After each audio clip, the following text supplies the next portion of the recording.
Sometimes it takes a really long time for things to happen the way we want them to happen, if at all. Sometimes it takes so long that we forget what we wanted, or we change our mind, or we just decide that it's just not going to happen. And when we finally let it go, sometimes it shows up. And that's what we're going to talk about this week on the Rutledge Perspective. And I just have to say, there was so much that happened in this last week that I'm going to do my best to be focused. But it was just big. Just a lot of stuff kind of came together and that I want to share and get you guys to think about too. So, where it started was this whole idea of surrendering. I've told you guys my word for 2021 was surrender, and it has probably been the hardest year and the hardest effort ever is surrendering, because patience is not my superpower and I have control issues, but I know that. I'm very self-aware.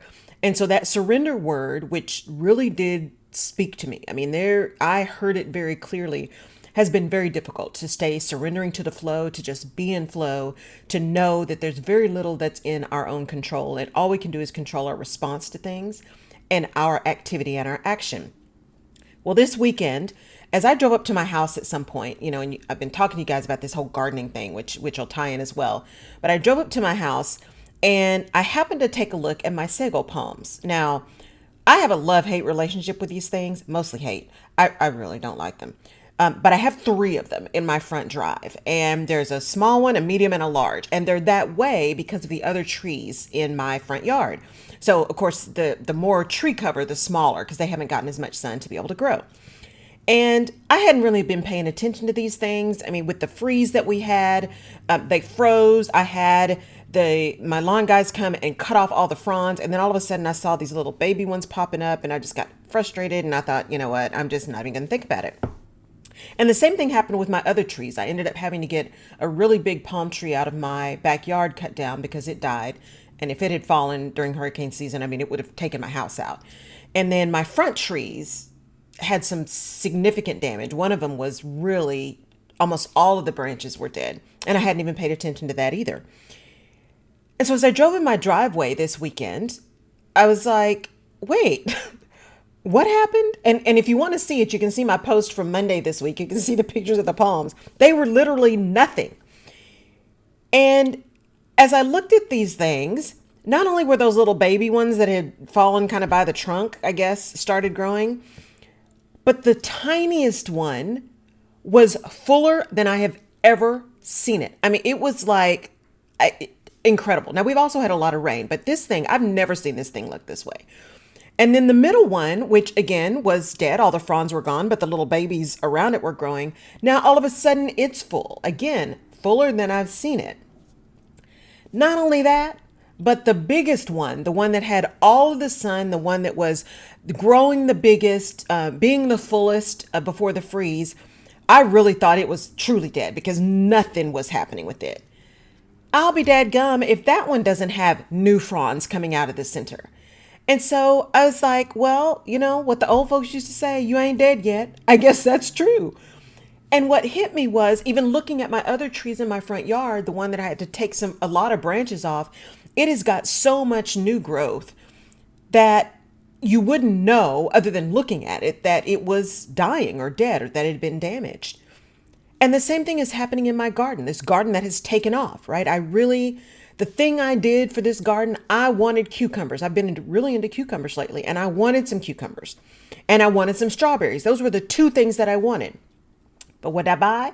I bought cucumbers, I bought strawberries, I bought basil and mint and peppermint and oregano and lavender and bell peppers, red bell peppers, green bell peppers, candy cane bell peppers, okra, chili pepper. I bought all this stuff, right? I went crazy, which is why I'm on restriction from gardening places right now. And so I've been in this gardening thing, and it gets me out into the sun. There's a reason there's a tree in my logo. There's something about trees that just rejuvenates me. That first breath in the morning when you look up at the trees and realize that there are many, many things that are bigger than you. And that life, that first breath, and how amazing trees are, the way they rejuvenate and renew. And I've been having to really pay attention to this and pruning and when does it grow, when does it not grow, and mushrooms and fungus and all of this kind of stuff. And this weekend I had to not only see those sago palms like growing that I thought were dead, but I actually had to dig up a couple of pepper plants because they were damaged. They just weren't going to be able to live in the environment. I had to dig up a cucumber plant that just wasn't going to make it. The other ones I'm trying to hold on to because it seems like they're getting fruit, although the fruit doesn't look great either, but I'm not giving up on them yet. And everything else is fine, right? The flowers are blooming and all this kind of stuff. But it really got me to thinking that whole idea of you ain't dead yet. We go through these times when we're waiting for something to happen. And if it doesn't happen when we want it, we give up. Or we say that wasn't it. And the reality is there are some things that just aren't meant for us. But if it's meant for you, it will happen. If it's meant to come to fruition, it will. But there's also such a thing as time. There's such a thing as readiness. Things show up for us when we're ready. We hear the messages we need to hear when we're ready. When we prepare and that opportunity shows up and we take the stand and move in courage to just seize the opportunity, even in fear, that happens when we are prepared and when we're ready. And in looking at these sago palms and how they're growing, after that snowpocalypse, they just weren't ready yet. And then we have all this rain, and we have had some sun, but so much rain, and they were left alone. I didn't have anything to do with them. Nothing. I was just leaving them completely alone. Now, my garden's a little bit different, right? I seem to be messing with it all the time. But things that I've left alone seem to grow. Things that I've paid attention to also seem to grow.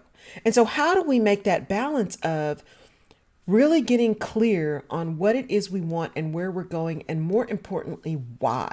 Because if you focus on the why, then the journey can change. The direction can change. But if you're ultimately going to that same destination, those detours are simply that. It's simply additional information you can make a decision about. It's simply maybe a little turn that's going to get you closer, or may take you on a detour around, but there's something you need to learn in that detour that prepares you for the ultimate goal. How do we get really comfortable with not knowing the path and not knowing the future? I talk about this all the time, with my therapist, and I love her. And, that idea that we can't know the future. We can't know it. And for those of us who are control freaks and like to plan, proper prior planning prevents poor performance. That not knowing is difficult. But it's also important to know you ain't dead yet. There is time to do it.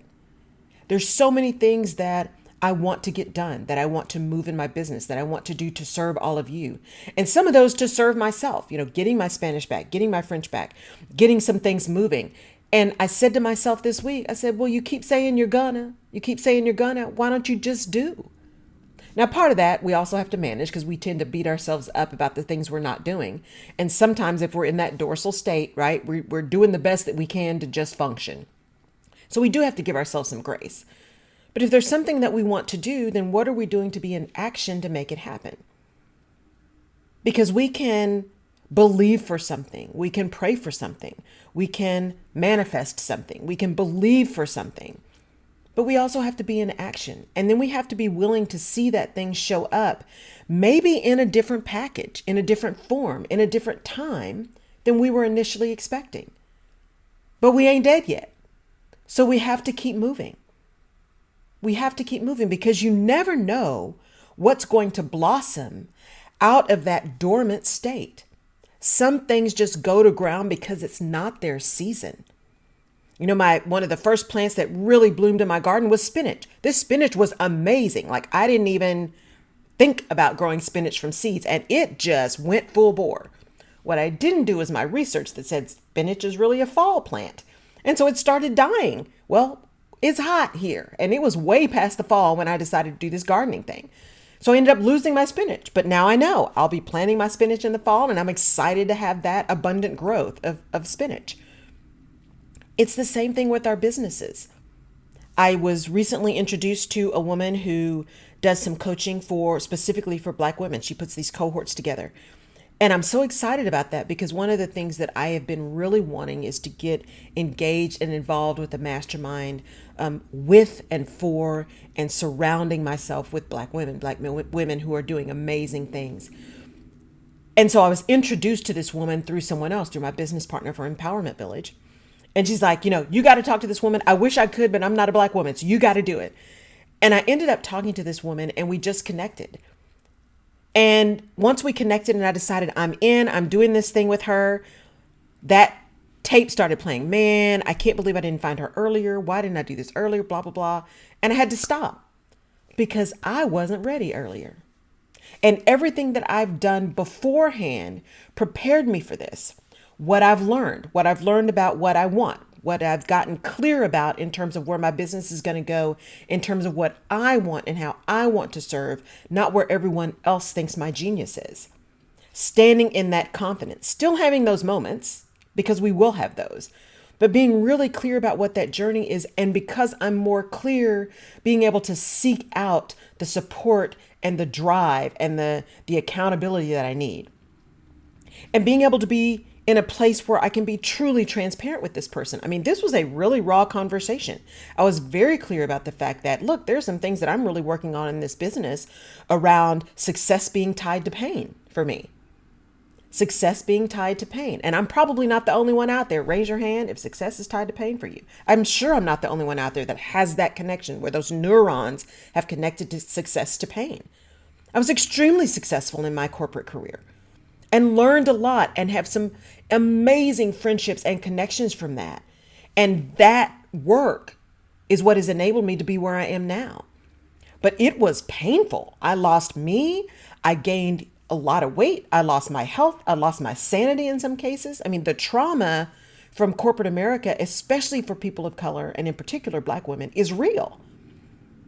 And so for me, I didn't realize it until through this therapy thing that when I think about success, I think about the pain. I think about not having time. I think about not sleeping on Sunday nights. I think about communicating with people and even though you're operating in integrity, people just putting stuff on you that's just not real and not true. And so subconsciously, I'm connecting this success to pain. And so while I have goals for my business, there was this underlying current that was preventing me from really stepping into my genius. Because subconsciously, I was connecting success to pain. And I talked about this with this person. There's also this accountability partner piece in it. And I talked to her honestly about that. Accountability for me often shows up as judgment from some really crazy places, right? Some things that I've experienced over my life. And so it's not about not being accountable because I hold myself accountable a lot, probably to a fault sometimes. But having someone else kind of be that accountability partner has often showed up as judgment for me. And that's how it feels. And so I was just very transparent about that. That's going to be a really key piece for me. And I don't know how that's going to play. And it's going to be really important that, this accountability relationship kind of works because this is a pain point for me. And the way this person understood and listened, and I've been doing this long enough to know and been on the side of being sold stuff long enough to know when someone is just selling you and when someone is genuinely showing up with your best interest because they know that by them being able to serve you where you are, that's truly about how they continue to serve and how they build their business. So this is not an inauthentic conversation that we're having.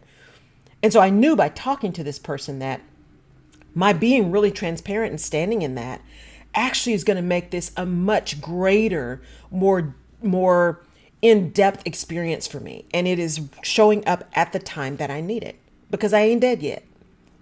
And while there's been a period of time that has been so difficult and so hard and so trying, not only the pandemic, but all the stuff that came with the pandemic, right? For many of us, what's positive in all of that is that willingness to surrender, that willingness to go back and say, I want to be the woman God intended me to be, and I am willing to be uncomfortable to become her. I want to be the woman God intended me to be, and I am willing to be uncomfortable to become her. And through that, when I looked at this situation and I looked at this opportunity, because luck is when preparation meets opportunity, I am prepared to take this leap. I'm prepared to learn everything that this person can teach me and to connect with these other women in a way that I don't connect with a lot of people. Because connections for me, I've also realized that I'm just not interested in making 4 million deep connections with people. That's not where I am. What I want to do is be able to connect with the few people who really need me and need how I can serve them. And I want to serve them fully and with full heart and with full energy. I don't need or want 40 million followers of people I have no idea who they are. Now, don't get me wrong, that's great. If one little thing I can say can impact one of those 40 million or all 40 million, that's fantastic. That's not what I'm saying. I'm not saying people aren't valuable. What I'm saying is connections for me are deeper than that. A connection is really about service. A connection is about being able to be authentic and helpful for a person and meeting them where they are so that they hear what they need. Because being a leader is about the other person. It's not about you. At least for me, that's what servant leadership is. It's about showing up and being present and being able to deliver something that someone else needs for them to be able to understand and believe who they are, where they are, what they want, and what they need to do to get there. So as you go out this week, the one thing I want you to remember is you ain't dead yet. And there's so much stuff still to be done. And there's so many lessons to be learned in what we're doing every day. One, give ourselves some grace. Give ourselves some space to just be. Understand that polyvagal theory. There's sometimes you're going to be in dorsal and you're just trying to not stay in bed all day. And then there's going to be times when you're in that fight or flight mode where you're in frenzy, but you're not necessarily thinking clearly, but you're getting stuff done, but it still doesn't feel quite on. And then there's going to be that place when you're really in ventral, when you are in the zone, you're in your zone of genius, you're in pure joy and peace. And we try to hang on to that and latch onto that as long as we are, and as long as we are in there. And we also try to give ourselves some space to accept and love ourselves and others when we're not there, when we're in that fight, flight, freeze, or faint mode. Because we all go through that and we move through all of that multiple times a day, if you're me. But that's also how we can show up for other people so that they see what's possible. Because we all need to see what's possible in someone else. That's why those of us who are serving others also need to go out and seek people to help us. Because none of us gets through this alone. None of us gets through this alone. So give yourself some grace this week. Understand that you ain't dead yet. What can you do next? How can you serve someone else? Because sometimes if we can't serve ourselves, if we can't figure out what's going on with us, by going out and serving someone else, it takes our brain into a different space, takes our emotion into a different space. And then we're able to get back to putting our mask on first so we can even serve bigger and better. So I wish for you great, great, great revelation this week. Great insight this week. Great awareness. What's in your driveway? What's in your garden? What do you need to prune? What do you need to sow? What can you look up at and say, man, I did that. And I'm going to go share this with someone else. Thank you for tuning in to the Rutledge Perspective this week. You guys are just phenomenal. We are, and I am so appreciative of everything and that you do to support the show and to support the podcast and to just be here. And we are at, I think, 6,000 downloads now. So, and you are a part of that, each and every one of you. So thank you to all of my listeners, all of my downloaders, all of my subscribers. If this has said something to you, I would really appreciate it if you would share it, if you would pass it on to someone else that you think could use it. If you will subscribe, give us a review. We're on Apple Podcasts, Google Play, Stitcher, Spotify, Apple Music, Amazon Music. We're just about everywhere. So wherever you get your podcast, I would be honored and humbled if you would take some time to listen to the Rutledge Perspective podcast. I'll be interviewing some people again starting next week. So you'll see some great guests coming on who will share some insight with you. Also tune into the radio show. Would love to have you there Tuesday mornings, 10 a.m. to 11 a.m. Central Time. Live streaming on my Facebook page at the Rutledge Perspective and on LinkedIn, Laurel-K-Rutledge. So you can see me and hear me, and I love to hear your comments and love to engage with you. Thank you for showing up. Thank you for being you. Remember to surrender. It's all going to happen when it's supposed to and when you're ready. Take care.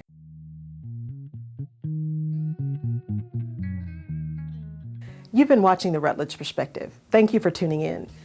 If we have given you a different perspective, or if you've learned something new that you hadn't thought about before, please subscribe to the Rutledge Perspective podcast where you get your favorite podcasts, and give us a like on iTunes or Google Play or Stitcher. We really appreciate it. And your feedback is important as well, as we use that to inform our next episodes. You can also head over to my website, laurelrutledge.com, and download a freebie called Where's My Mojo that can really help you get out of your rut or maybe talk you back off that ledge of frustration. You can also find previous episodes of The Rutledge Perspective on laurelrutledge.com. I really appreciate your tuning in. Thank you so much, and we'll see you next time.